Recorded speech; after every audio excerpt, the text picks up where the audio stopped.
going to join via Twitter, YouTube. So while we wait on everyone, one of the things you can also do if you're already tuned in is you can actually share this event, this class on all of your social media so we can increase the reach. We want more people to be able to tune in.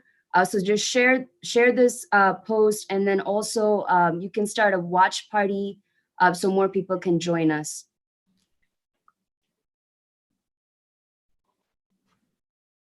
Great, we have folks from Chicago, Austin, Texas. In Austin, they're planning a small car protest and might also join one in San Antonio. And there are comrades in Seattle watching, Buffalo, New York, so all over the country. And there's also going to be a caravan in Dallas, Texas as well.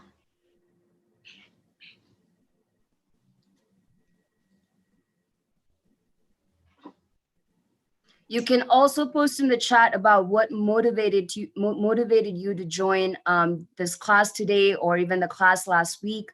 You know, what's motivating you to join these China classes? We would like to know. Yeah, so folks in San Diego are meeting regularly to plan an action for the 30th, and they're flying all around the city. Flyering, not flying.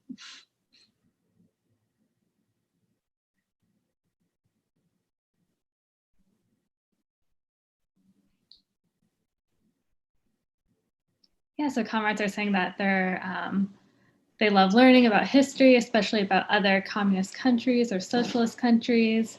Other people are looking forward to continuing to learn about the rich and revolutionary history of China and its working class.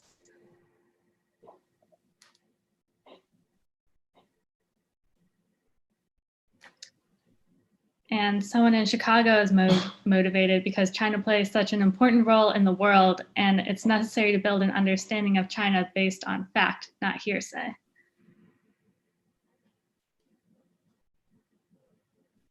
So we're gonna get started in just about 10 seconds here.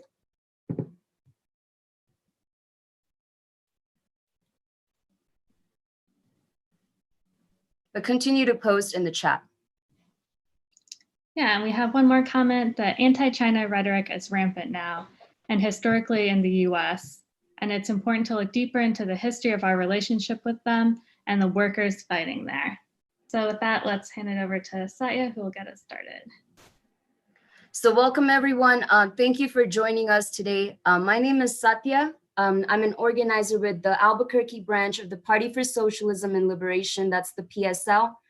I will be facilitating today with Candace, an organizer with the Chicago branch of the PSL. So today is the second class in a 5-part series that examines the construction of modern-day China in the context of global imperialism, starting from the very first Opium War between China and Britain in the early 1800s. We also dive into China's century-long national liberation struggle and the construction of socialism. The purpose of this class is to provide the necessary context for understanding modern China today, faced with the constant aggression from US imperialism. Last Sunday, we focused on the period between 1800 and 1919, from Imperial China to the century of humiliation. The recording of the first class can be viewed on liberationschool.org for those of you who missed it. Today's class, taught by members of the Party for Socialism and Liberation, the PSL, will focus on the years between 1919 and 1949, national liberation through class struggle. And as Satya said, I will be co-facilitating today's class. Just so everyone is aware, this class is also being live streamed. So if folks are watching on Facebook or Twitter, we ask that you take a moment to share the live stream and invite others to tune in. The Party for Socialism and Liberation is organizing this class series along with the Qiao Collective as part of our response to the outrageous demonization campaign against China that continues to grow amidst this crisis. We invite all those watching to find out more about both organizations and to get involved in the struggle today. You can visit qiaocollective.com, and Qiao is spelled Qiao for more information about the Qiao Collective, and pslweb.org to learn more about the Party for Socialism and Liberation. And I'll just run us through the schedule for the rest of this series.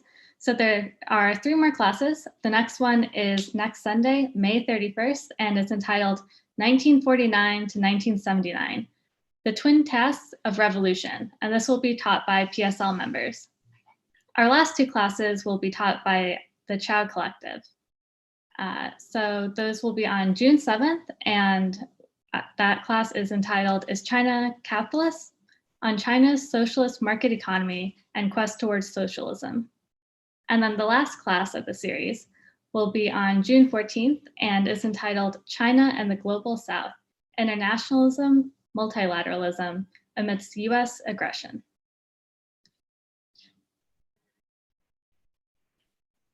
So before we begin today, we want everyone to be ready to come out to demand that the federal government cancel the rents on May 30th in cities across the United States.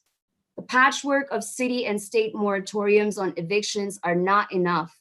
In a few months, when these moratoriums are lifted and the rents come due, we will still not have the money to pay. Join thousands of people across the country in car caravan protests on Saturday, May 30, to demand the cancellation of rent, mortgages, and all debts to landlords for the duration of the pandemic. Protesters will adhere to social distancing guidelines and requirements, including wearing masks that have been established to respond to the coronavirus outbreak. Read more about the protests and find an action near you in your city or town at canceltherents.org. You can also sign the petition.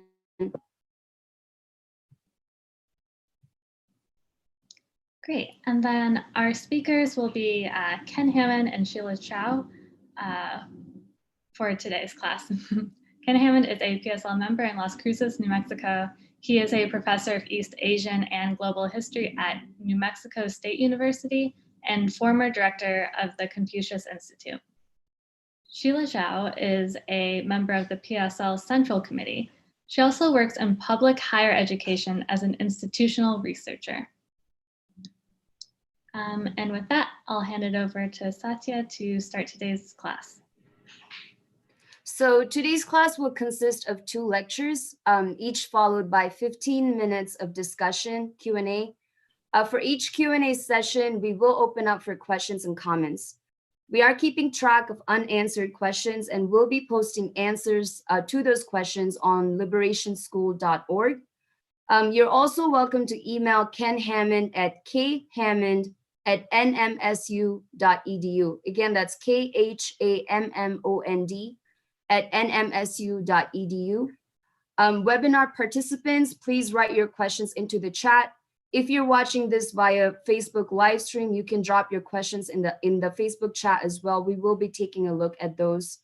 Candice and I will present the questions to the presenters to respond during the question and answer time. Today, Ken Hammond will be presenting the first lecture on the beginnings of the revolution, the founding of the CCP, the First United Front, the split with the Kuomintang, the rural strategy, the Zhengxi Soviet, and the Long March. Welcome, Ken.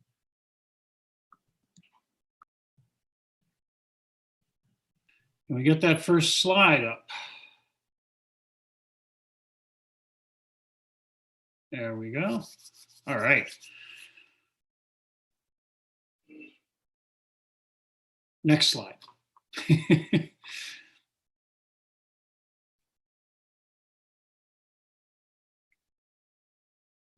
Okay, week 2, part 1. All right. Well, greetings, comrades. Glad to be back with you this week. We have a lot of material to cover, obviously, and so I want to jump in. But just to remind you, as you just heard as well, last week we basically talked about the century plus during which China went from its sort of leading role in the global economy and its position as a powerful and respected state to its position by the early 20th century as a a relatively weak and oppressed country.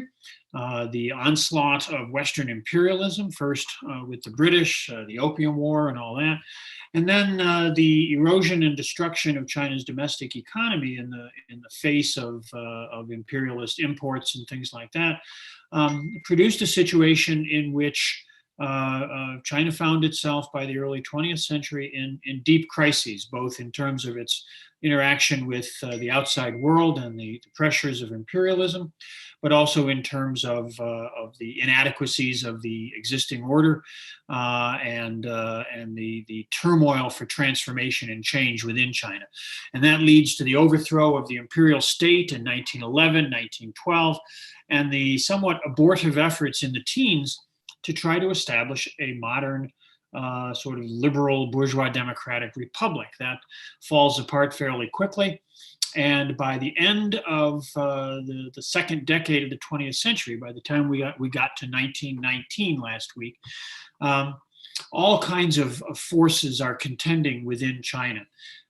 You have the warlords who are dominating different regions of the country. You have supposedly the Republican government based in Beijing, not very functional outside of the immediate environs of the city.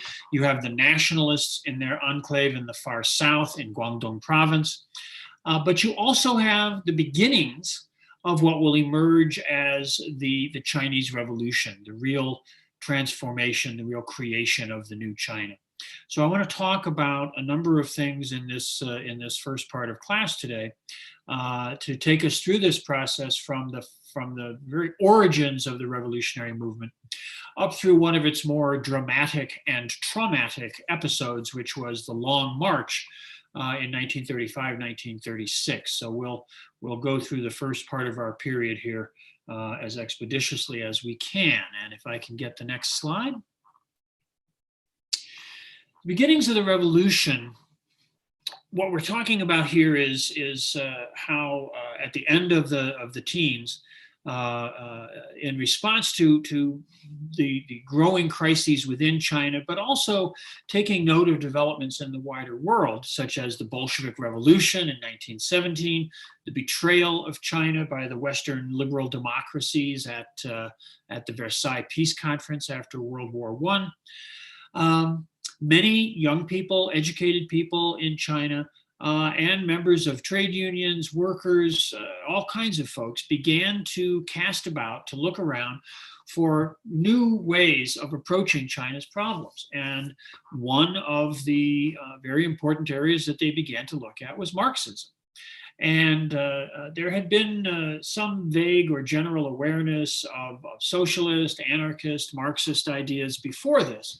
But the crises of the end of World War I, the Bolshevik Revolution, all this stuff, really focused people's attention. And Marxism began to be studied more seriously, and groups across the country began to come together. I illustrate here just three people who were critical in these early stages of development. Chen Dushou and Li Dazhao were both already pretty well established political figures, moving to the left, embracing Marxism and communism as ideas. Mao Zedong was a younger fellow at this point, actually working in the library at Beijing University up in the capital, and but taking part in these discussions, taking part in the study of Marxism. Little groups would get together and read things like the manifesto and translations of different texts. Next slide, please.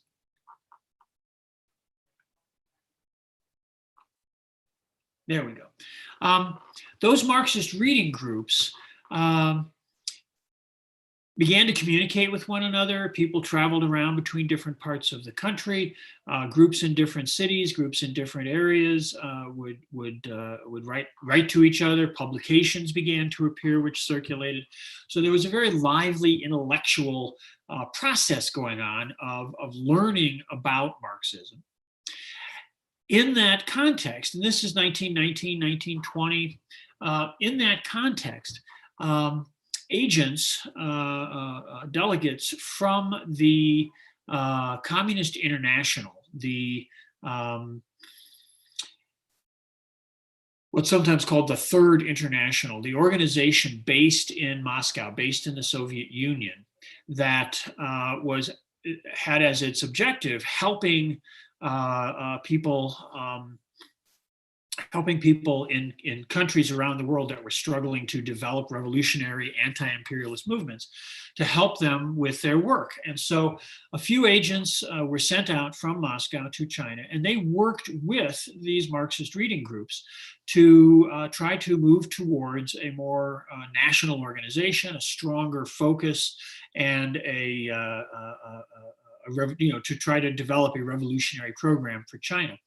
And that results in the first Congress of the Chinese Communist Party being held in Shanghai in July of 1921. In some ways, we call this the first Congress, and that's what it was. There were actually only 12 people in attendance.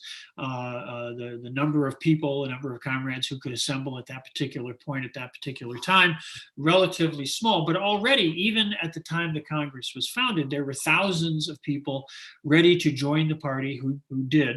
And over the next couple of years, the ranks of the party grew in cities, in towns, in factories, in universities, all across China.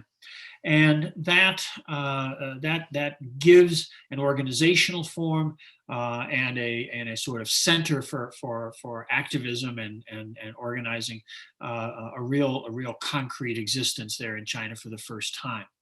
Next slide, please. At the same time that the party was being founded in China, interestingly, a branch, a second part of the Chinese Communist Party was also founded in France. Many young Chinese had gone to France during World War I as part of assistance that China provided to the Allies during the war.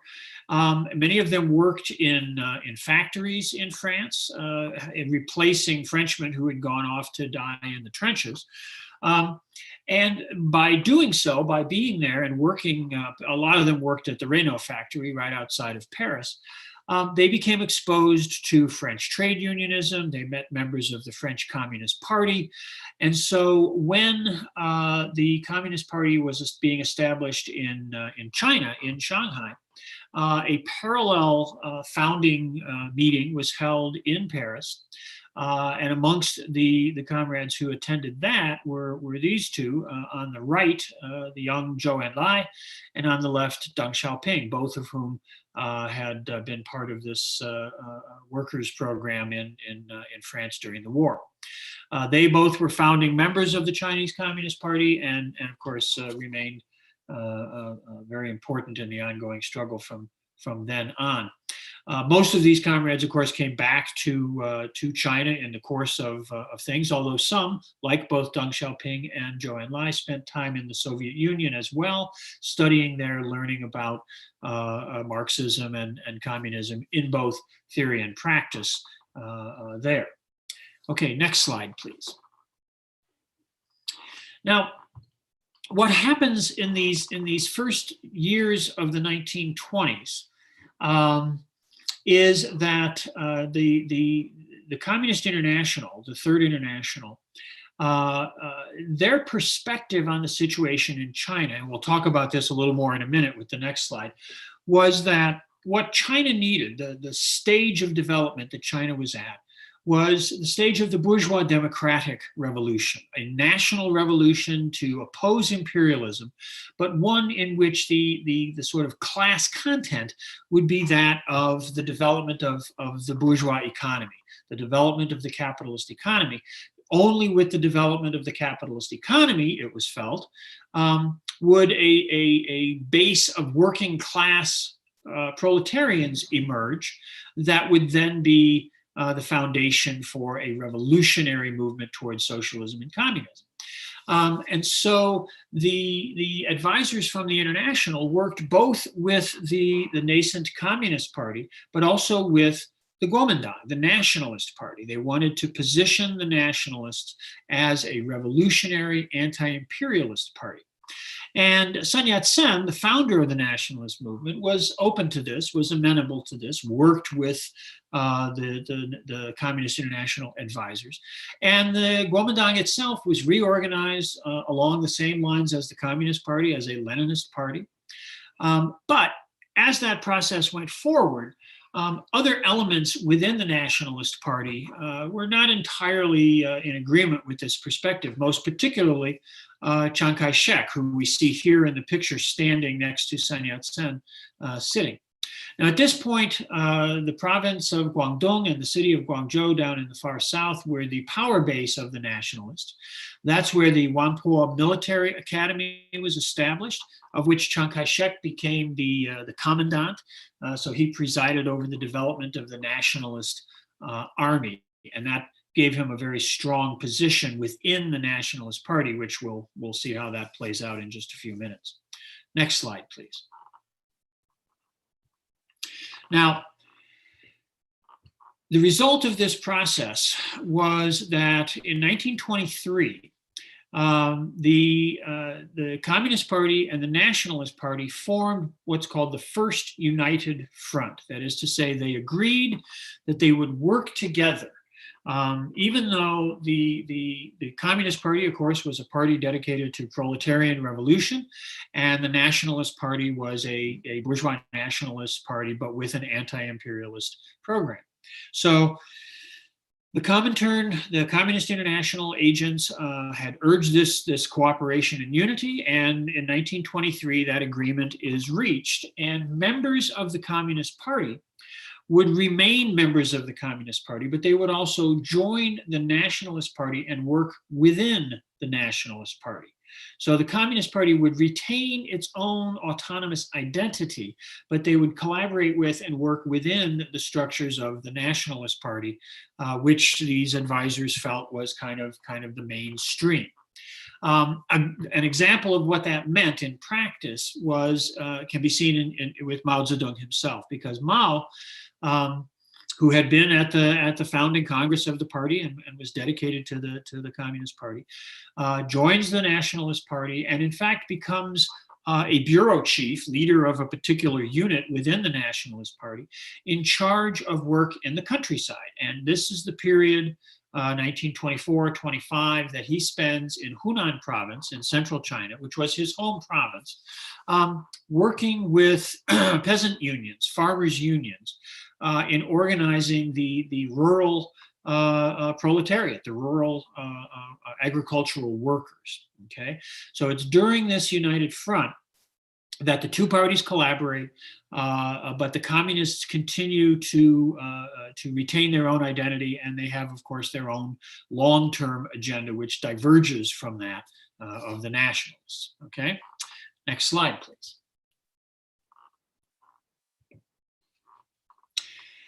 In 1926, Sun Yat-sen dies in 1925. And after some jostling within the leadership of the Nationalist Party, Chiang Kai-shek emerges as the strong man, as the leader. His position as commandant of the military academy meant that most of the officers within the Nationalist Army had personal connections and loyalties to him, and that gave him a very, very strong position within the Nationalist Party leadership.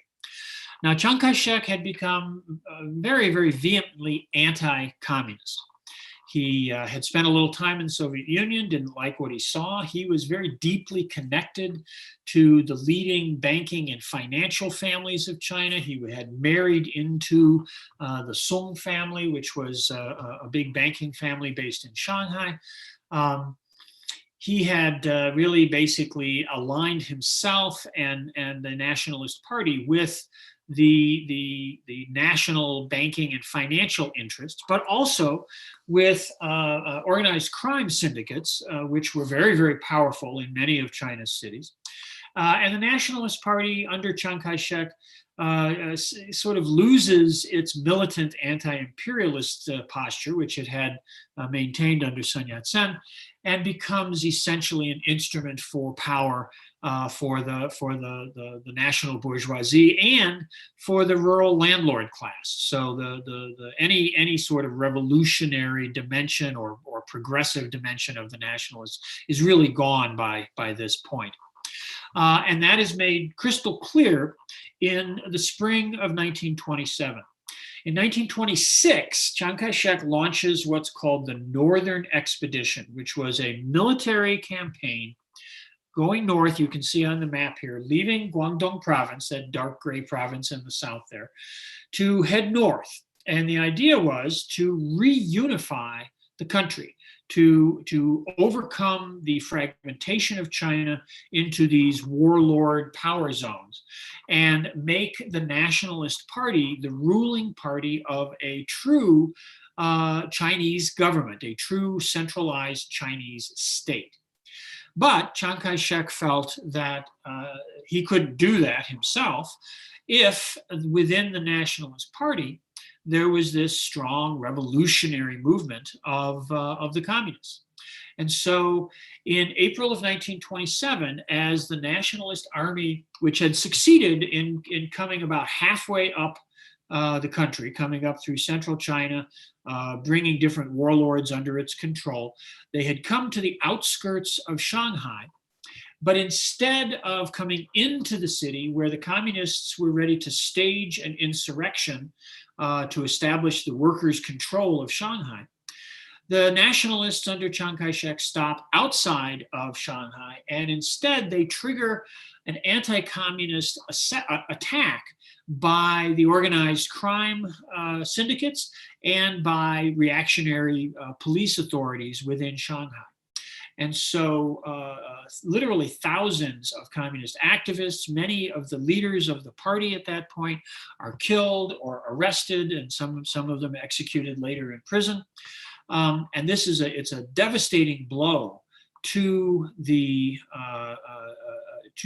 revolutionary forces. The Shanghai had been it was the most industrialized, the most developed capitalist city in China at this point. It had been the real heartland of the party. And now it's a devastating blow dealt to the party. And there's should they have seen this coming? Well, perhaps. But even within the leadership of the Nationalist Party, there were those who opposed Chiang Kai-shek's anti-communism and wanted to maintain the United Front. But the leadership under Chiang, the core that he controlled, and most particularly the military, meant that he could impose his will even on other elements within the Nationalist Party. So that's a complex set of politics on the nationalist side. But the massacre of communist fighters and leaders in Shanghai in April of 27 deals a severe blow to the fortunes of the party at that point. Next slide, please.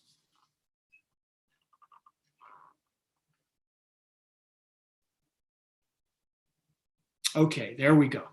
So this creates a moment, a crisis for the Chinese Communist Party. And in all frankness, we have to admit that there was a period of the next 2 or 3 years where things were in turmoil, where there were changes in leadership, where the question of advice from the Soviets played a factor in all this. But what emerged as time went by was that the nationalists had asserted control over the big cities, especially Shanghai, and the Northern Expedition had gone on to the north and gone all the way to Beijing and had succeeded pretty much in reunifying at least the urban core of the country and establishing itself as a national government. How should the party respond? How should the revolution go forward? And it's at this point that Mao Zedong, who you can see in this picture, he's the third from the left in the picture.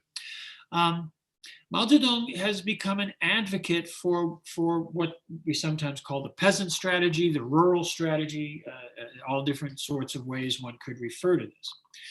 Basically, Mao's work with peasant unions in Hunan in 1924, 25, into 26. He had written a report about this, the report on the peasant struggle in Hunan, in which he developed the argument that in the context of China, where with 450 million people, over 400 million of whom lived on the land and farmed the land, that they weren't just a sort of petty bourgeois peasantry, but that because of the historic nature of the Chinese economy, a commercial agriculture in China, they were in effect agricultural proletarians. They were agricultural workers. And Marx talks about this in his own writing as well. This isn't something that's a complete innovation by Mao, but Mao applies this tactically in the context of China in new and certainly innovative ways. And his argument is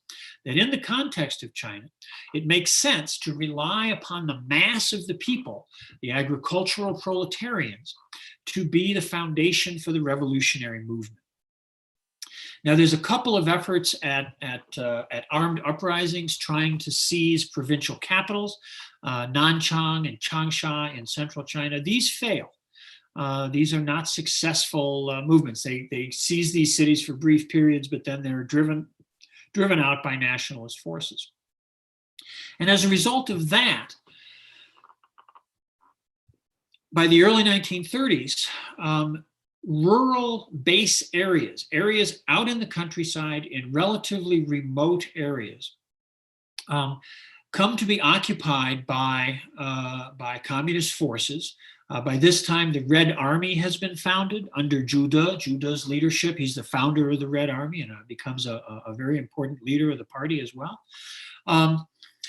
One of these areas is in the southern part of Jiangxi province, and that becomes the most important of the base areas and becomes a kind of laboratory for developing the revolution. And if we can see the next slide, we'll talk about that a little.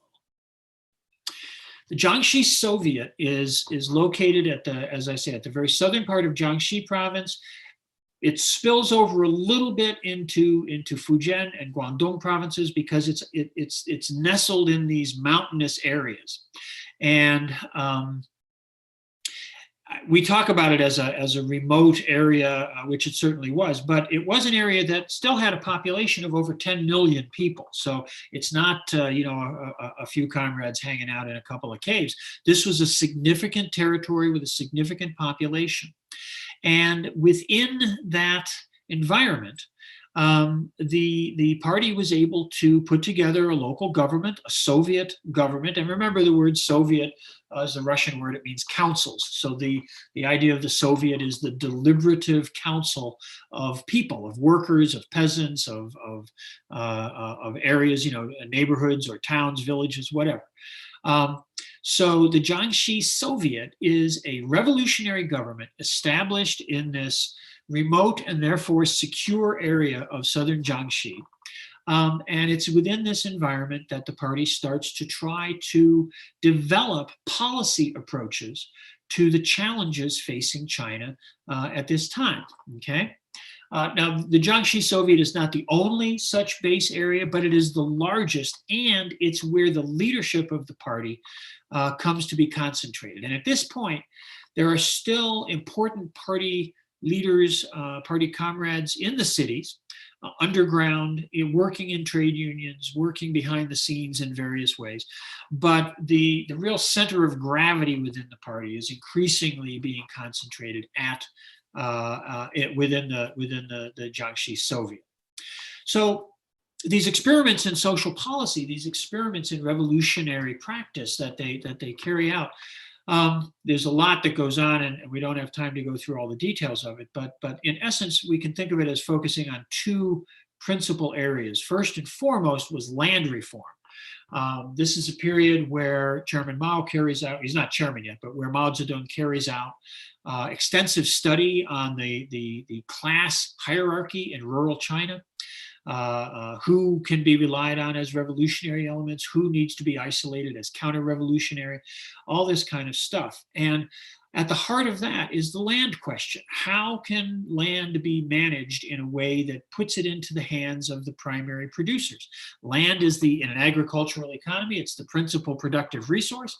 It's concentrated in the hands of a tiny elite of landlords. How can that get broken up? How can that be redistributed? They don't put the most radical policies into effect at this time because they're in the middle of a revolutionary struggle, but they start to experiment. They start to work on practices of redistribution, practices of cooperativization and things like that. The other big area that they begin to experiment with in terms of policy is family and gender relations. The communists were of course believers in the fulfillment of the potentiality of each and every human, men and women. Women hold up half the sky. That ideal was already being put into practice in the Jiangxi period. Marriage reform, reform of the right of women to own property, divorce practices, all this. They began to experiment, again, not a fully developed, finalized version of this, but they began to work on these questions, these problems during the Jiangxi period. Okay. Next slide, please. Okay, not surprisingly, the nationalists were horrified by this, and their principal objective was to destroy the communists and to destroy these base areas. You can see on the map here a number of base areas scattered across central and southern China. The one at the bottom there, the Central Soviet, as it's described there, that's the Jiangxi Soviet. And what the nationalists did, was to launch what they called the encirclement campaigns, or what they called the Bandit extermination campaigns. And they basically built a network of blockhouses around the perimeter of the Soviet. And every year they would launch a campaign and they would push in a little bit tighter and build new blockhouses. And they put a serious squeeze on the Jiangxi Soviet, trying to choke it off and destroy it. The communists, of course, the Red Army fought back against this, but the power of the nationalists was such that it was very difficult to drive them away. They were trapped in this defensive situation, and things got tighter and tighter. And if we can see the next slide. What that leads to is what's known as the Long March.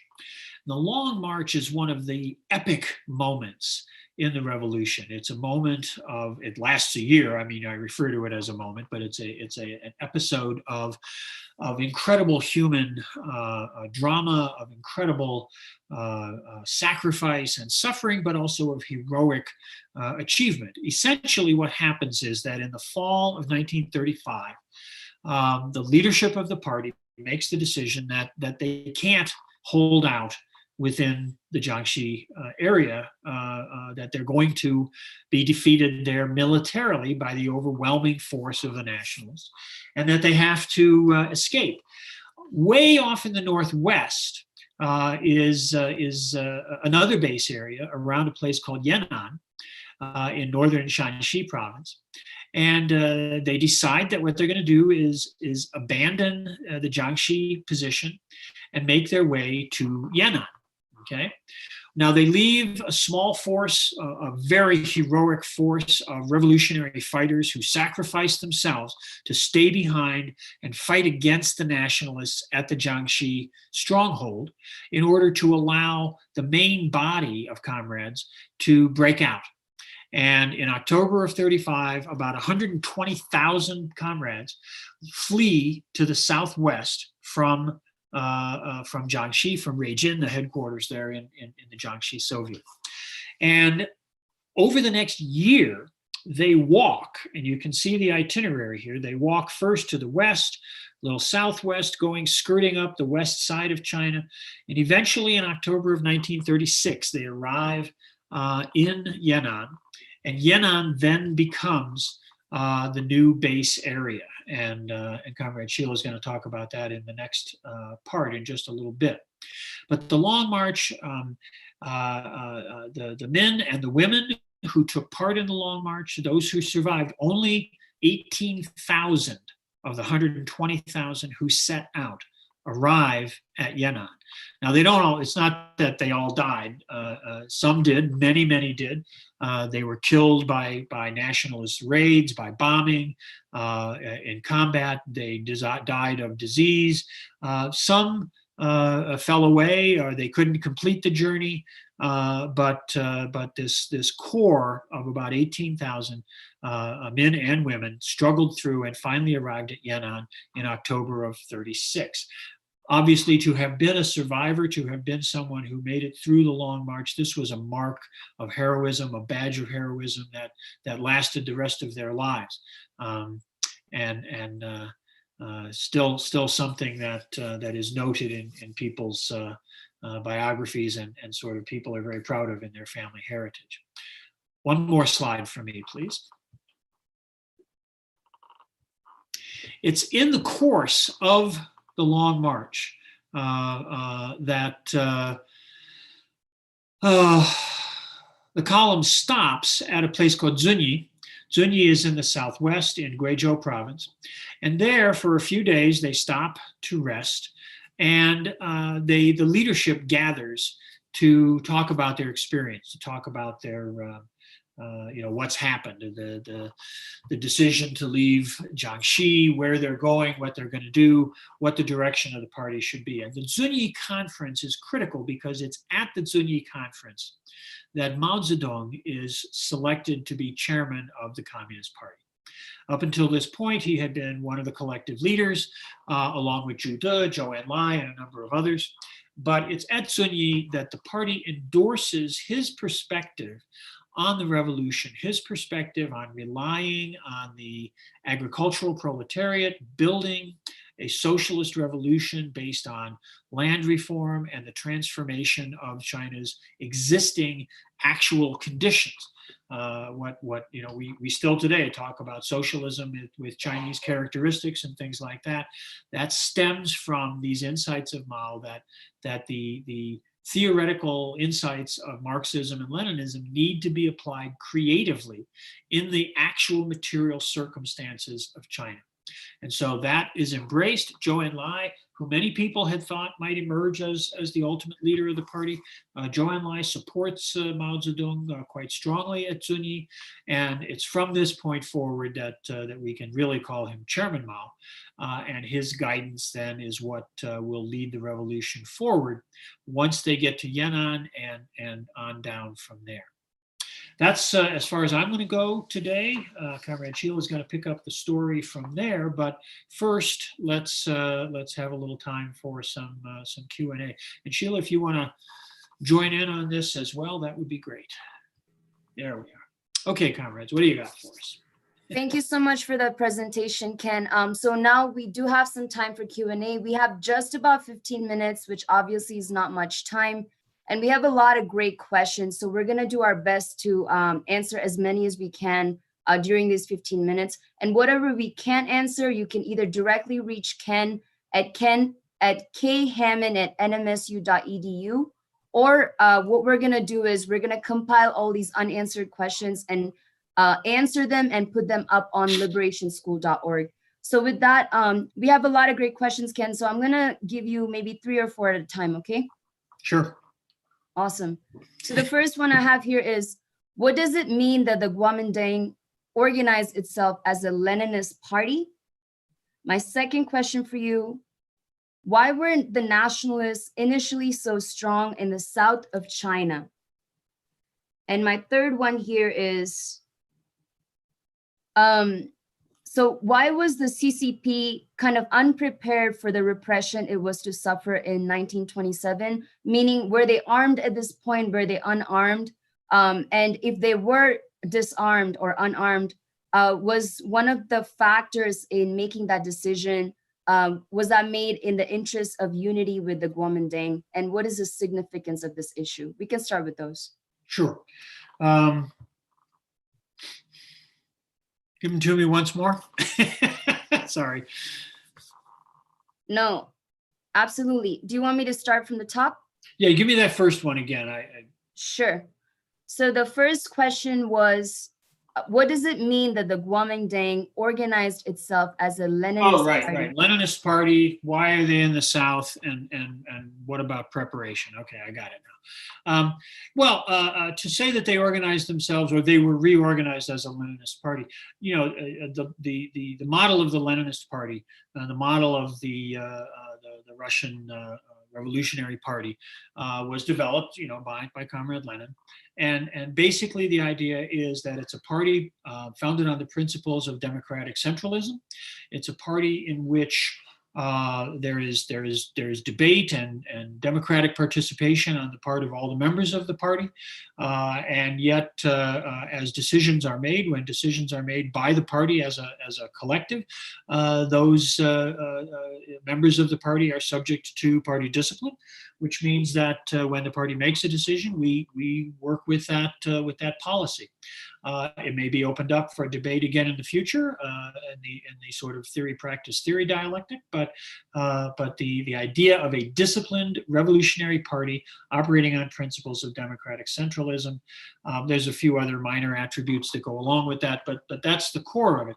And that was really important for the nationalists, because while Sun Yat-sen was a revolutionary visionary and a great nationalist activist, he wasn't much of a practical organizer in terms of the administration of the Nationalist Party. So when these comrades from the Communist International helped him out, the Nationalist Party became a more effective and a more efficient body, right? So it was important for them to redo that. And of course, the irony, in some ways, is that the Nationalist Party that still plays a big role in the politics in Taiwan is still a Leninist party. It's kind of crazy, but organizationally, it still functions along with that same model. Now, as to why the nationalists were strong down south, remember that Sun Yat-sen himself was from Guangdong province. He was born there. His family was important down there. He had a lot of connections down there, and many of the nationalist leaders had important relationships with the South. So when after 1912, after Yuan Shikai had seized power and made himself president, and Sun Yat-sen was marginalized, that's basically where he went to sort of regroup, and then that he built that up as the nationalist base of operations. So it's a very practical set of circumstances that lead to the South being that focal point. As for the question of the level of preparation for the events of April 27, the situation in Shanghai was extremely complex. Shanghai was, on the one hand, it was the most industrialized city in China. It had all kinds of factories and productive facilities of one type or another. It had a significant working class population. There were trade unions. Of course, the Communist Party was active there. But the political situation, the structural situation in Shanghai, was that Shanghai was under foreign control. There was what's called the international settlement, which was dominated by the British and the Americans. There was the French concession, which was a huge area on the south side of town run by the French. And so foreign political power dominated in Shanghai, which had, on the one hand, it meant that one reason the party is founded there in 21 was that it was not subject to the legal authority of the Chinese state. That's part of imperialism and extraterritoriality. Ironically, that worked to the benefit of the revolutionaries in some circumstances. But it also meant that, of course, the imperialist powers were hostile to the communists. And so, it wasn't legal for them to be armed, so they couldn't be sort of overtly armed. Some were, of course, but there were workers' militias and things like that, but they had to be very circumspect about that. And I think the worst part of it, though, was that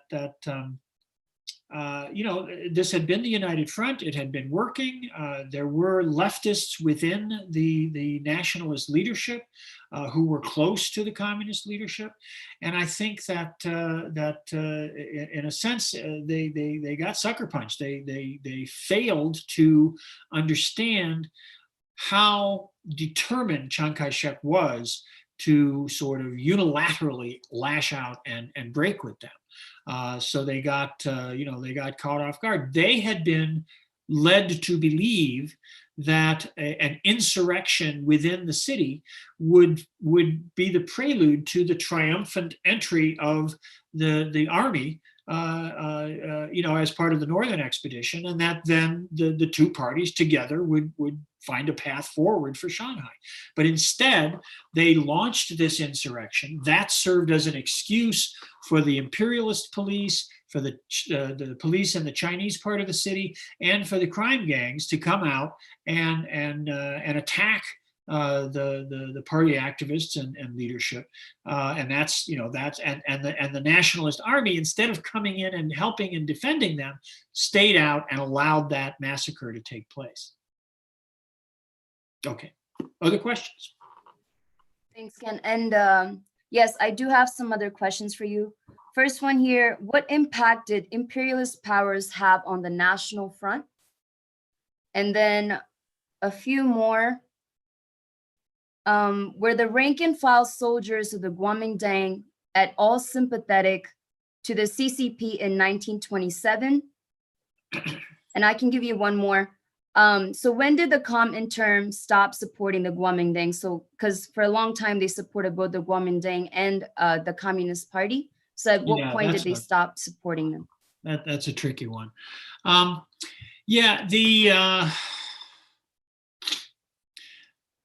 Well, let's think about that. We can take those in a sense almost as a package. The nationalists, gosh, read the first one to me again. I have a response to that, but I want to just make sure I get this. Sure. It was, what impact did imperialist powers have on the national front? Yeah, see, this is what complicates things, because the United Front and the Nationalist Party, the nationalists positioned themselves as an anti-imperialist party, and they wanted to and I think sincerely, certainly under Sun Yat-sen, but even under Chiang Kai-shek, they wanted to some extent to use the nationalist movement to push back against the dominance of the Western powers, and of course of Japan increasingly as well. So the Western powers were not, initially at least, not friendly to the nationalists, but of course they saw them as preferable to the communists, right? When Chiang Kai-shek begins to emerge as the leader, and especially by April of 27, when he moves against the communists, then international capital starts to say, well, this guy's not so bad, and then you get a very complicated set of relationships. The Soviet Union continues to support Chiang Kai-shek and the nationalist movement, honestly, all the way down till 1948. The Communist International and Stalin, under Stalin's leadership, the Soviet Union viewed the situation in China in a very particular way. And this gets into, this is influenced by the conflict between Stalin and Trotsky. Trotsky had a very much more radical revolutionary line on China. But in some ways, almost because of that, Stalin and his followers really dug in on this idea of China needed a bourgeois nationalist revolution. And flawed as they were, the Nationalist Party was going to be the force to pursue that. And so Soviet Union provided the nationalists with assistance all the way down, as I say, all the way until 1948. While also, of course, providing some assistance and some support to the communists, sort of, pursuing a very complex balancing act from the Soviet perspective. That, of course, meant that the nationalists could navigate a very complicated international line, and they did that. They got support at one point in the 30s. The nationalists were getting more and more support from Nazi Germany. So they were getting support from Nazi Germany and from the Soviet Union at the same time. Chiang Kai-shek was fairly sophisticated at manipulating the imperialist powers in order to enhance his own position, so long as he didn't go so far as to actually try to curtail the economic interests of the main powers, the British, the Americans, and like that. I think that covers what was in those questions. Yes, absolutely. I have one more for you. Sure. If you're okay with it. Yeah. Well, what was the class makeup of the Communist Party in this era leading up to the Long March? Were they already drawing from the peasant class, or were these industrial workers proletarians? Well, the whole point of the period after 1927, 1928 was the overture to agricultural proletarians. So this was the idea, was to recognize, to conceptualize the mass of the Chinese people who lived on the land, who worked on the land, who didn't necessarily, for the vast majority of them, own land themselves, which is what distinguishes them from just petty bourgeois small proprietors, right? That especially agricultural tenants, landless people, day wage laborers, all these kinds of groupings. And the party developed very sophisticated analyses of circumstances in localities where they were active, identifying, who were the big landowners. I mean, when we look at land reform a little later, we can talk about some of this as well. But the party increasingly becomes a party with its primary base in agricultural society. The industrial working class remains important. They continue to organize in the cities. They continue to organize clandestinely in the factories. But of course, the nationalists controlled the cities, and the secret police and the organized crime gangs that worked with the nationalists were vicious and brutal in their suppression of the urban, of the party and of trade unions and all this. It was a very hostile environment. So the agricultural component, the peasant component of the party grows and grows and grows during this period. And certainly from the Jiangxi period on, that's very much the case. Do you want to add anything to all this? Oh. No, I mean, you handled all those questions great. I guess the one thing I wanted to say tangentially related to the Long March is like, it was a obviously very historic period in the revolution. And a lot of the people that played a huge part in the Long March too were, the role of the women. Women played a huge role in the Long March. And when you read the stories about the Long March of these women, joining the movement and joining the Long March was like their only salvation from their reality, from arranged marriages, from being enslaved to their in-laws, just the brutal misogyny that women faced in China. So yeah, I mean, I encourage folks to read more about the Long March and read more about the stories about the Long March, because it's not like they were just walking an easy road. Like they had to wade through unpaved, uncharted territory. Good. Awesome. Thank you, comrades. All So right. unfortunately, we don't have any more time for Q&A for this portion of the presentations. However, like I said earlier, you can reach out to Ken at khammond@nmsu.edu. That's KHAMMOND@nmsu.edu. And then some of these unanswered questions, which are great questions, by the way, we will be creating answers to them and putting them up on liberationschool.org. So you can check the answers out to these questions there. Thank you, Ken and Satya. So next, Comrade Sheila will be presenting the second lecture on Japan in Manchuria, Yan'an, the anti-Japanese War of 1937 to 1945, and the Civil War of 1945 to 1949. And the floor is yours, Sheila. Great. Can we pull up the slides?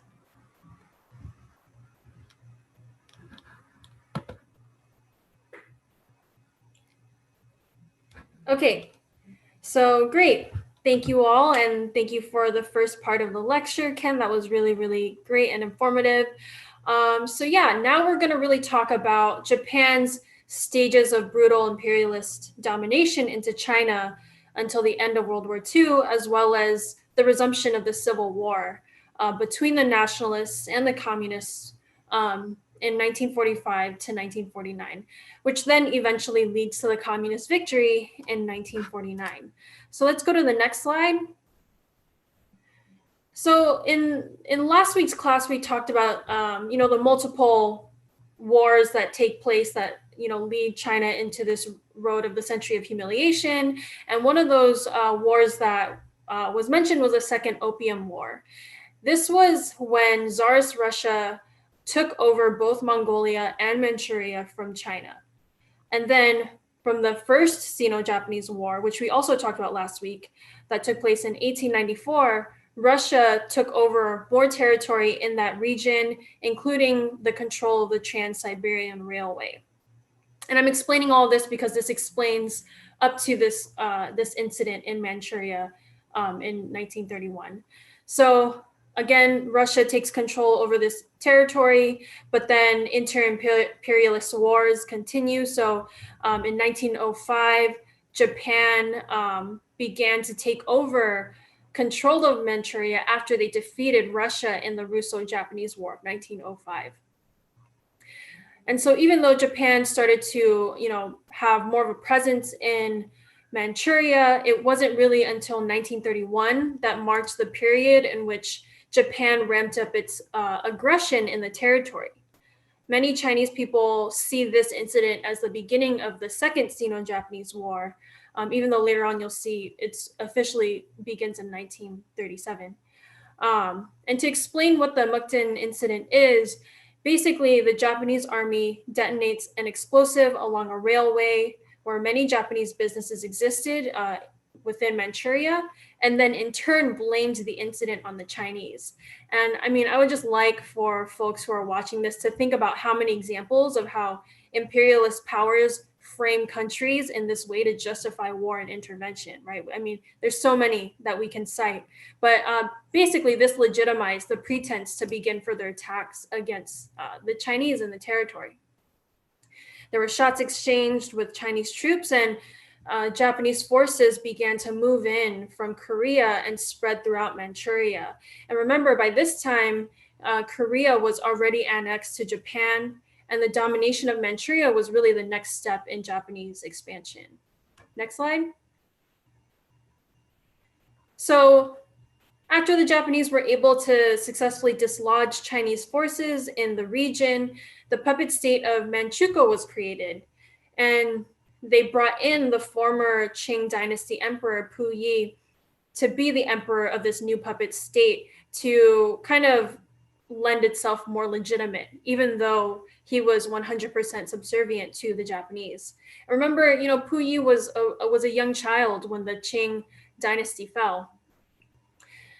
And Chiang Kaishek, as we talked about earlier, the leader of the Nationalist Party, he at the time actually ordered the Chinese forces in Manchuria to not resist the Japanese conquest, and that the League of Nations would handle this. And so the League did see Japan as the aggressor. And once again, this is not because the League was, objectively looking at the situation from the perspective of the Chinese people, or was it because they cared about sovereignty of Chinese people? But it was really because they wanted to take down Japan as a rival imperialist. And the League of Nations was something that the US led the creation of, right? Saying all that, Japan essentially withdrew from the League of Nations and continued the illegal occupation of Manchuria until 1945. Why was Manchuria important for Japanese conquest, right? This kind of sets the precedence for Japan's conquest in the northeast of China. But Manchuria is considered the industrial powerhouse of China. It was very rich in natural resources. And during this time period, what was the world facing, right? The world was facing the Great Depression. And so Japan really saw the takeover of Manchuria as the economic lifeline to help Japan recover from the Great Depression. So this actually had a lot of popular support among the Japanese. Next slide. So we talked about Yan'an. We talked about how the Long March ends here. And really, I think I saw a question earlier about why Yan'an. And so I can kind of provide a really short explanation. Basically, this was a remote location that provided protection for the communists, right? This area did not experience the same sort of turmoil or hostility as the other areas. So, at the end of the Long March, they reach Yan'an, which is a city in the northern part of Shanxi province. And between 1936 to 1945, Yan'an becomes the headquarters throughout the, for the CCP throughout the Second Sino-Japanese War. And we talked about the Jiangxi Soviet in the first section, where the communists carry out a study and analysis about the material conditions of the region. They basically resume this practice in Yan'an. They continue to experiment with the two sets of policies that Ken outlined earlier, which was land reform and, of course, the family gender relations. They were continuing this, theorizing and practicing and fine-tuning of policies on a very modest basis. Additionally, there was kind of a rectification of the internal party where the CCP began to educate and train cadre with Marxist theory and Leninist principles of party building. And the purpose was not only to educate, but to equip comrades with the skills to analyze the conditions they were uniquely facing in China. And they really wanted to step away from repeating just, the Soviet model verbatim. They wanted to have their own sophisticated analysis.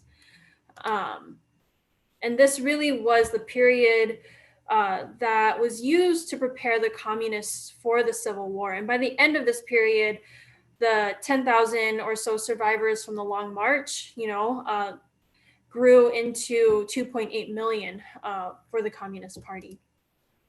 Next slide.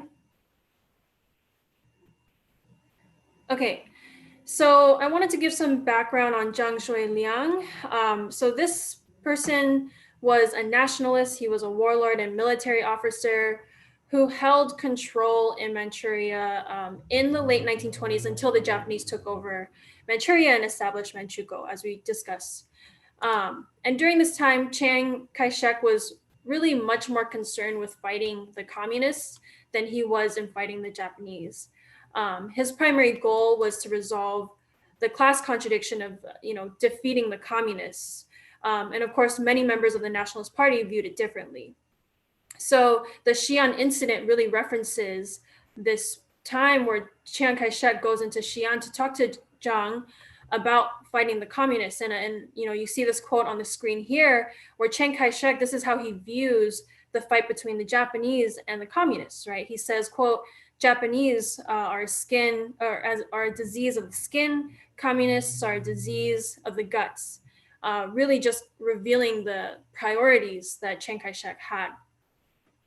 On the other hand, right, he's like trying to convince Zhang Shuiliang that the priority is to fight the communists, but Zhang himself, his father, was assassinated by the Japanese. So his priority, just like many other nationalists, were very different, right? They assumed that the priority of the nationalists would be to defeat the Japanese. And their primary contradiction that they were fighting was to resolve the national question, to liberate China from interference and rule by imperialist powers, even though they still represented the Chinese elite class. So the Xi'an incident, when Chiang Kai-shek is attempting to take control of the nationalist army to prioritize fighting the communists, Zhang held Chiang Kai-shek captive for 2 weeks until he finally agreed to ally with the CCP to fight the Japanese. And this would then begin, the second united front between the Nationalist Party and the Communist Party. And after this whole ordeal,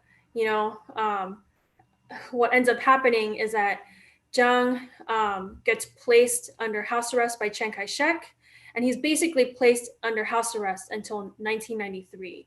And this is even like throughout the Civil War, throughout the evacuation of the nationalists into Taiwan, even when they like transported Zhang to Taiwan, and he was still placed in house arrest until 1993. So this is 60 years. Just to kind of show like the character of Chiang Kaishek a little bit more. Next slide. Okay, so, we talk about Japanese imperialist domination, but this is really, we're getting into the Japanese invasion of China. So the second Sino-Soviet, or not Sino-Soviet, I'm thinking about the Sino-Soviet split, but that's for the next week's class. But the second Sino-Japanese War, which is also known as the War of Resistance against Japanese aggression, begins, right? The Japanese basically captured Beijing, Shanghai, Nanjing, and again, they captured this northeast region.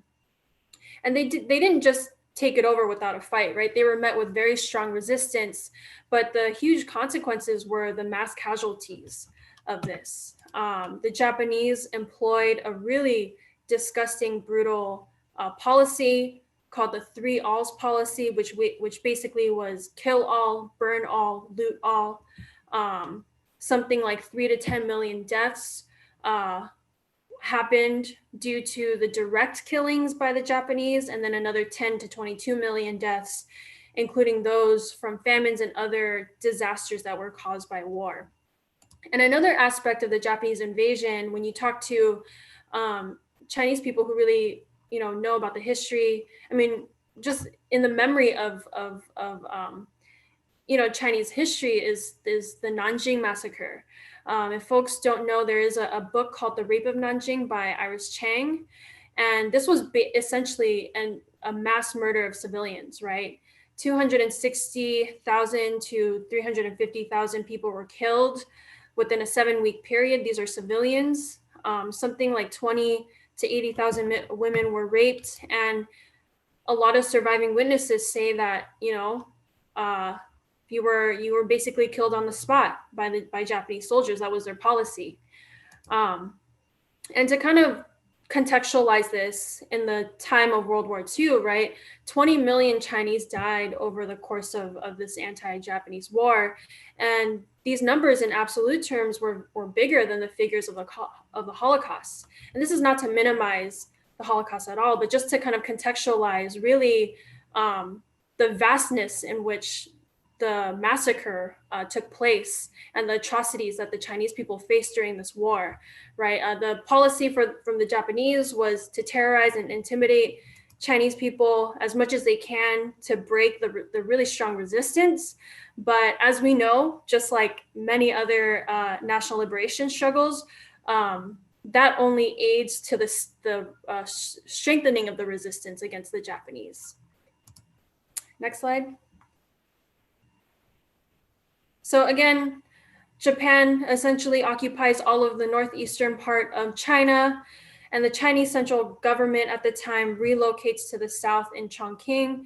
And it is not to say that the nationalists did nothing to fight the Japanese, but rather the top leadership was really relying on the United States to defeat Japan in World War II. And again, many nationalist forces did fight the Japanese, but Chiang's strategy was really that once the Japanese were defeated, it would come down to a fight between the communists and the nationalists. And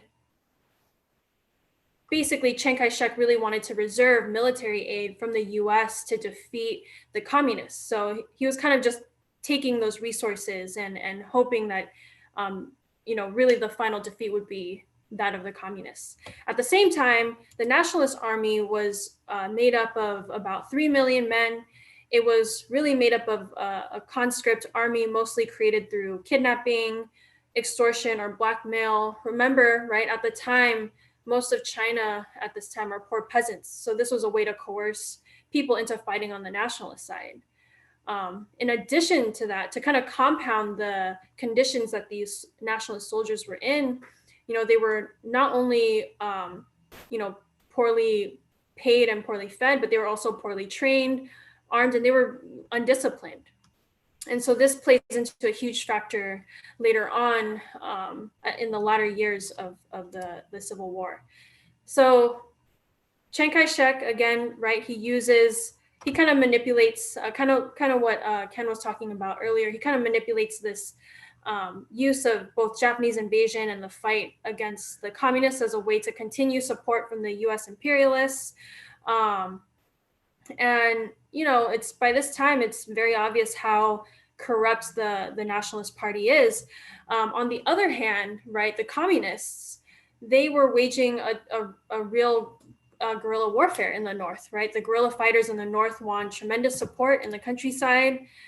Even though the Japanese in the North held control over the cities, it did not have nearly as much military presence in the countryside. And so to contrast the relationship between the masses with the Nationalist Party and the Communist Party, well, the communists had a very different relationship with the masses, right? The communists, they grew their own food, and in the territories they controlled, they carried out land redistribution, they carried out the lowering of rent payments. They were starting to carry out social reforms, and they were expected to compensate for anything that they received from the local population. And of course, you know, the Japanese did everything that they could to wage attacks against the communist forces, but the communists were able to wage direct attacks on key infrastructural places that were vital for the Japanese military. And then, of course, we end with 1945, where World War II ends. The US drops a nuclear bomb over Hiroshima and Nagasaki, which we know were completely unnecessary because Japan was already in negotiation with the US to end the war. And the purpose of the bombs, as a tangent side note, were for the US to show military supremacy and force, signaling to the Soviet Union and other anti-colonial struggles that the US's intention is to be the leading global empire. By the end of this war, the communists grew by the millions, even though it is clear that it was the communists that ultimately were the ones to defeat the Japanese at home. Because the United States controlled the negotiations with Japan, it was the nationalists, not the communists, that the Japanese surrendered to. And to continue protect the interests of the US ruling class, you know, I wanted to talk about what happens to Taiwan during this time. Remember that Taiwan was a colony of Japan since 1895, right? And so this was because of the defeat of the First Sino-Japanese War. So when Japan surrenders in 1945, the US Navy actually begins to send troops of the nationalists to Taiwan to secure kind of a US hold over Taiwan to accept Japan's surrender. So, you know, I'm going to talk about Taiwan a little bit more later in the slides, but again, important context for understanding Taiwan today. Next slide.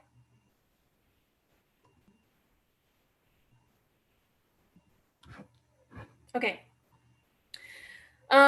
Okay, so when the Sino-Japanese War, when the Second Sino-Japanese War ends, the period of 1945 is really a period where negotiations happen between the nationalists and the communists, right?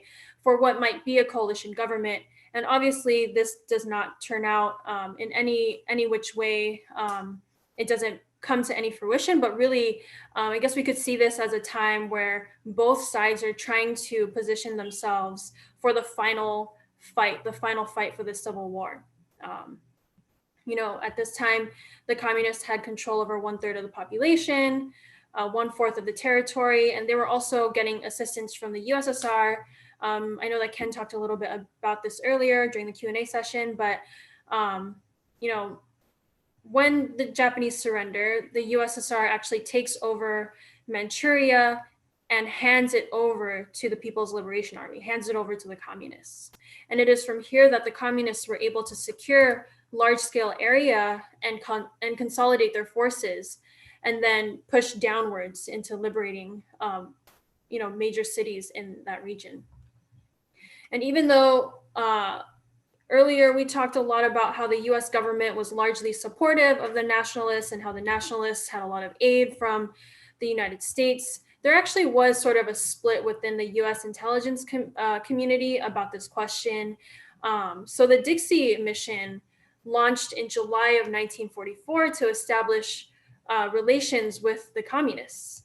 US officials went to Yan'an base to report on it back to the United States. And their analysis was that the communists were actually much more legitimate to the people and much less corrupt than the nationalists.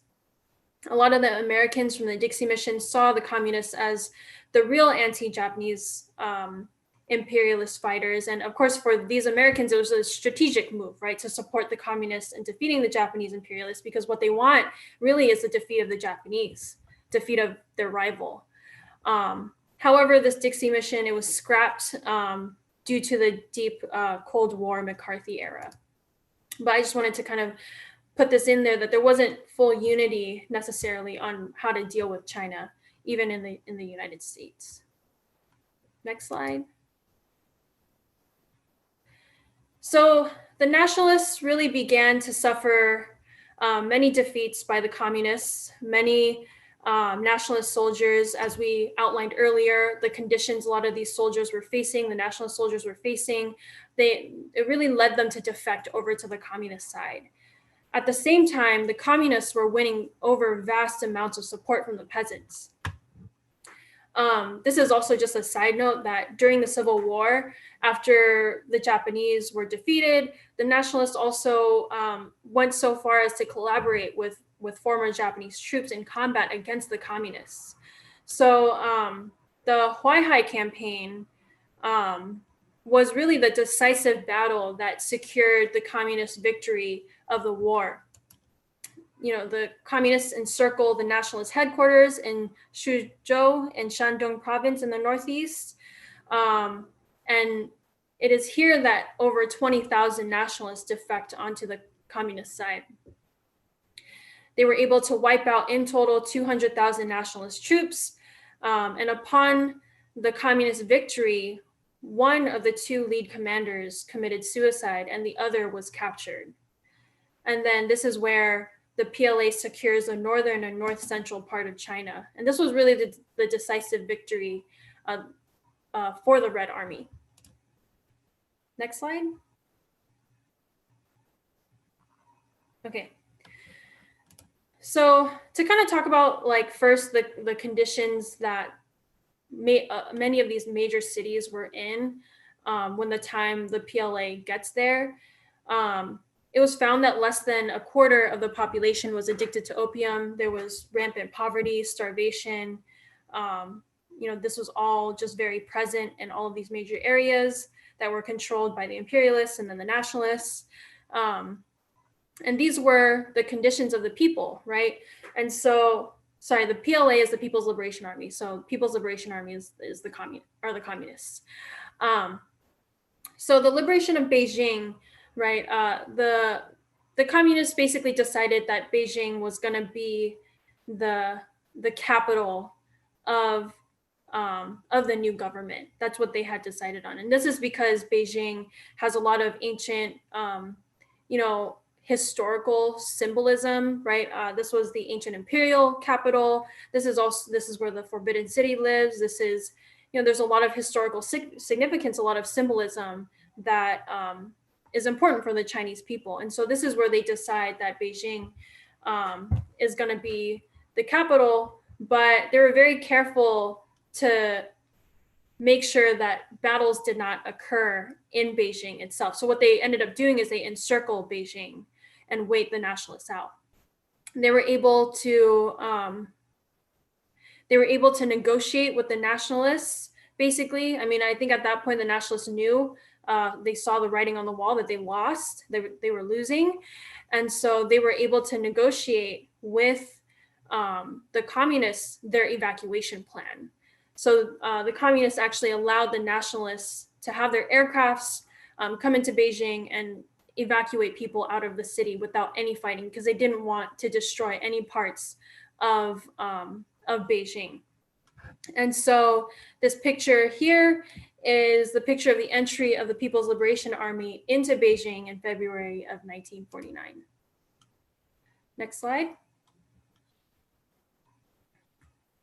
Okay, so, you know, when we talk about the end of the Civil War, I think many of us know that the nationalists ended up retreating to Taiwan.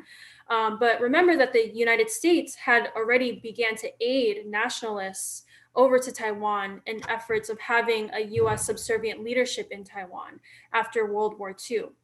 But when the nationalist supporters, which were of course mostly landlords, intellectuals, elite class, when they fled to Taiwan near the end of the Civil War in 1948, 1949,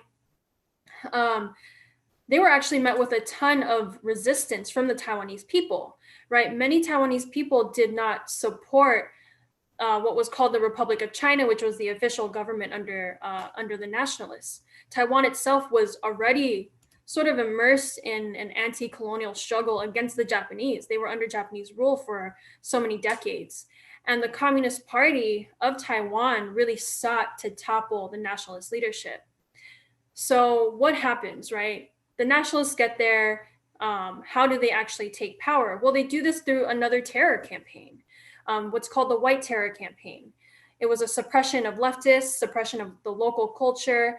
It was estimated that 140,000 people were executed or imprisoned on the basis of anti-nationalists or anti-Kuomintang or pro-communist sentiment, which these two were often conflated to one another. Taiwan then goes under martial law from 1949 to 1987, almost 40 years. And so when we talk about Taiwan, we have to understand that like an entire generation of leftists and organizers were eviscerated during this time period, you know, and again, sets the basis for understanding Taiwan today. Next slide. So if we can play this video for folks.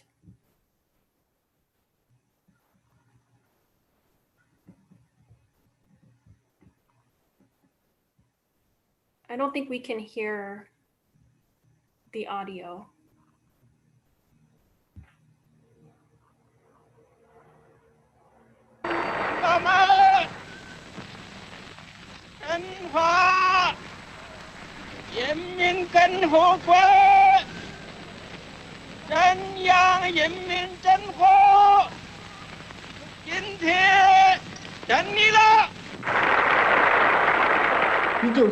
On October 1st, 1949, we listened to the radio.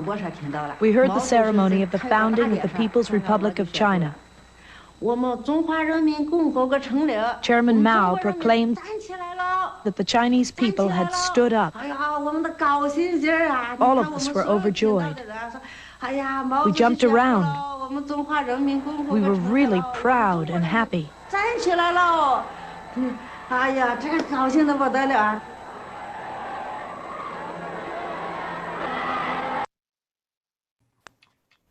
Thank you for showing that video. So I thought it would be really fun to kind of end this class with Mao issuing the proclamation of and the establishment of the People's Republic of China on October 1st, 1949. It was a momentous historical event, something that obviously a lot of people commemorate, especially in China today. But in closing, I just wanted to say that, you know, today, a lot of what we talked about was understanding the formation of the Communist Party and how it was able to gain its victory and support from the people in the midst of an anti-colonial war, but also the civil war against the nationalists, right? And the uniqueness of recruiting the peasantry. We also see that the nationalist corruption and the deliberate allyship with the imperialists, the intentions really to retain the old order while doing, you know, very little to fight the Japanese, which then contrasted with the communist ability to gain support of the poor peasants through the anti-colonial struggle and calling for a genuine agrarian reform. And so all of this leads to the defeat of the nationalists and the imperialists and the declaration of the People's Republic of China in 1949. That's all. Thank you so much, Sheila. And I'm just so grateful for the opportunity to learn from you and Ken. And Ken, you can answer questions that are asked during this section as well, too. I know everyone's looking forward to being able to ask questions and hear answers, so we'll jump right in. So Sheila, you started by mentioning that people should read about the Long March, or in the last Q&A section. People were asking if you could list a few sources about firsthand accounts from the Long March. And then also, I'll give you one more question. So what did it mean to experiment with socialist revolution in Yunnan? Did it refer to policies like land reform? So you two can start with those two questions first. Sure. Sheila, before you jump in, we do have a reading list that we're going to make available to everybody. I'm not exactly sure what the mechanism for that is yet, but we do have a reading list, so it covers all kinds of stuff. So be a little patient on that. We'll get that out to everybody. Go ahead, Sheila. Yes. The one book that that I would like to recommend. I've only read like certain parts of it, but the book Unbound, I think it's by Dean King. That's specifically accounts of stories of women in the Long March, how they got recruited, and what their experiences were like on the Long March. So that's the first question. But the second question about the experimentation of social revolution, it's basically everything that we talked about earlier. It's how the communists kind of experiment with carrying out land reform policies within that area, but also the gender and family relations, right? The beginnings of marriage family law, right? The right to divorce, the right for, or basically the abolishment of arranged marriage. All these policies begin to incubate and be tested during this period. So I guess that's really what I mean by these social reforms, or this experimentation of social revolution. Do you have anything to add, Ken? No, I think that's, there was a little bit of course, they were developing, doing some small scale industrial development, not huge factories or anything, but, making their own uniforms, working on weapons production, things like that. And of course, those were organized as workers' cooperatives and publicly held organizations. They weren't setting up private businesses, but they were experimenting with a wide range of policies. Great, thank you both for those answers. So 3 more questions. So why are the casualty figures for the Chinese during World War II so unknown in the West? During the initial occupation, why did Japan only occupy about 1/3 of China? And then how did the CCP decide that the main contradiction of the Chinese Revolution was Japanese imperialism? Was there a big internal struggle within the party on that question? Can you repeat the last question again? Yeah, of course. So how did the CCP decide that the main contradiction of the Chinese Revolution was Japanese imperialism? Was there a big internal struggle within the party on that question? Okay. So the first question, which is why are casualties not really known, especially in regards to the Japanese invasion of China, I think there was actually quite a lot of suppression from the Japanese side to hide what happened in China during the invasion.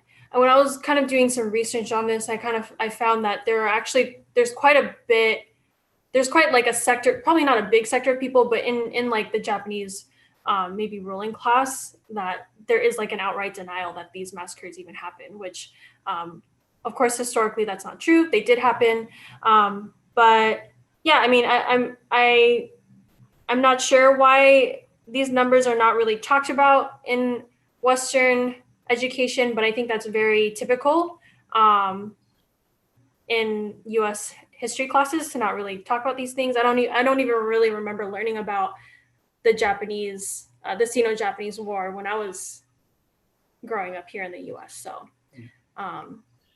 It doesn't accord with, sort of bourgeois patriotic education in the United States. We don't learn.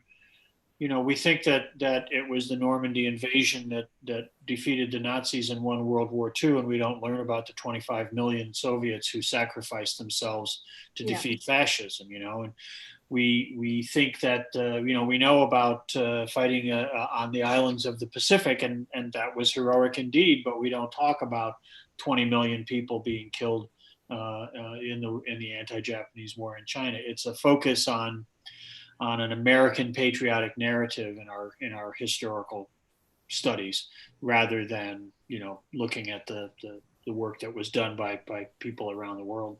Mm-hmm. Yes, exactly. And then on the question of Japan only occupying 1/3 of China, I mean, I think the intention was to occupy all of China. But I think we have to remember, like, this was a war, which meant that the Japanese were faced with also resistance. Yeah, they were brutal, they were awful, and a lot of people died. But I think maybe one of the reasons why the expansion didn't, their expansion was incomplete was a few things. I think it was that Japan was already losing World War II, but also they were met with resistance. And yeah, that's kind of what I chalk it up to. I don't want to conflate it to just that, but yeah. And then on the last question of the communists, why was fighting Japanese imperialism, I guess, a central part of the communist struggle? Well, I mean, I think when we look at historical revolutions, a lot of these communist revolutions are also national liberation struggles, right? That, like, the only way that China could actually have sovereignty is to kick out the imperialists. So I don't necessarily think that there was a struggle in the Communist Party around this question. I think that the Chinese, I mean, even before the split between the communists and the nationalists, China was pretty unified on this question of Japanese imperialism, I think. The May 4th movement, all of that, which what came out of the May 4th movement was not only the nationalists, but the communists were unified around this question of anti-colonial struggle. Good. Great. And then we'll just ask one last question. What was the political situation in Taiwan prior to the evacuation? You mentioned there was a Taiwanese Communist Party. Were they close to the CCP? Were they looking for an independent communist Taiwan? So I don't know too much about the particularities of Taiwan, but what I can say is, if the way that Japan employed its takeover of China in such a brutal manner, I can't imagine that it wasn't any different in Taiwan.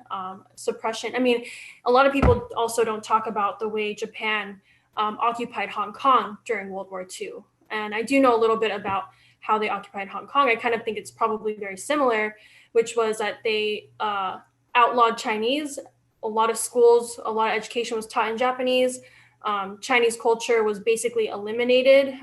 Chinese people in Hong Kong were forced to basically perform Japanese cultural traditions instead of Chinese ones. So it was like a really dehumanizing evisceration of Chinese culture.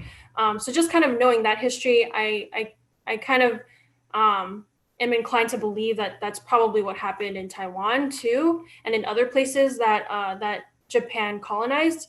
So as I talked about earlier, when there's like this kind of brutal form of colonization, you can't not expect resistance. So I think that I guess just based on knowing all of this, I think that there was a very strong anti-imperialist, or at least some sort of anti-imperialist movement in Taiwan that was not only happy, of course they were happy that the Japanese were defeated, but the fact that Taiwan was being surrendered to a pawn of the United States also is not, that kind of that doesn't really sit well with people who are fighting for anti-imperialism. So I think that perhaps the resistance that the nationalists saw when they evacuated into Taiwan was really just this, this anger of like this takeover of a government that is basically being held up by the United States.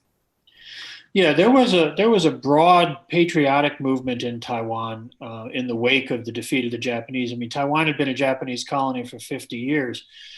The nationalist suppression in February of '48, it's only 2.5 years after the end of the war. They understood that many people in Taiwan were delighted to be reunifying with China. They wanted to be part of the new revolutionary China, and they had to suppress that. They had to crack down on that and block that before they could, make it their sort of retreat. So yeah, it was very much an anti-democratic takeover. Yeah, and I think understanding all of this history of Taiwan, I keep repeating it, but I want to continue to repeat it, that when we talk about Taiwan and understanding the question of whether or not Taiwan is a part of China, you can't leave this part of the history out, because it helps in understanding the question a little better. Okay, great. Well, thank you both for all of those answers, and to everyone for asking questions. Just so you know, we are keeping track of unanswered questions, and we will be posting these to liberationschool.org. And you are also welcome to email Ken. And again, that email address is khammond@nmsu.edu. So with that, I will pass the floor to Satya to close us out. So thank you so much to Ken and Sheila for their presentations, and for everyone who asked questions and made comments today in the discussion. Ken and Sheila, I think the both of you have done an excellent job highlighting the enormous sacrifices that the Chinese people made, millions of Chinese people made, in an effort to defeat the imperialist forces, and also to defeat anti-worker and anti-peasant nationalists and forces and the old ruling class, leading up to the formation of the People's Republic of China. So thank you so much for your presentations. So we hope that all of you will join us again next Sunday for the third class in the 5-part series. So the next class will be on May 31st, the Sunday, and the class will focus on the period 1949 to 1979. And the topic will be the twin tasks of the revolution. And the 2 classes in June will be, the first one will be on June 7th, and the title is China Capitalist? On China's Socialist Market Economy and Quest Towards Socialism, taught by the Qiao Collective. And then the final class in the series will be on June 14th. The topic will be China and the Global South, Internationalism and Multilateralism Amidst US Aggression. This class will also be taught by the Qiao Collective. And we have just a few reminders for upcoming events. So every Thursday, the Party for Socialism and Liberation presents a national live stream forum. This week's forum is entitled Working Class Women Lead the Way, and will be live streamed on Facebook, Twitter, and YouTube. So tune in on Thursday, May 28th. And for all of those who missed the earlier announcement, join us in demanding the cancellation of rent and mortgages in a National Day of Action on May 30th.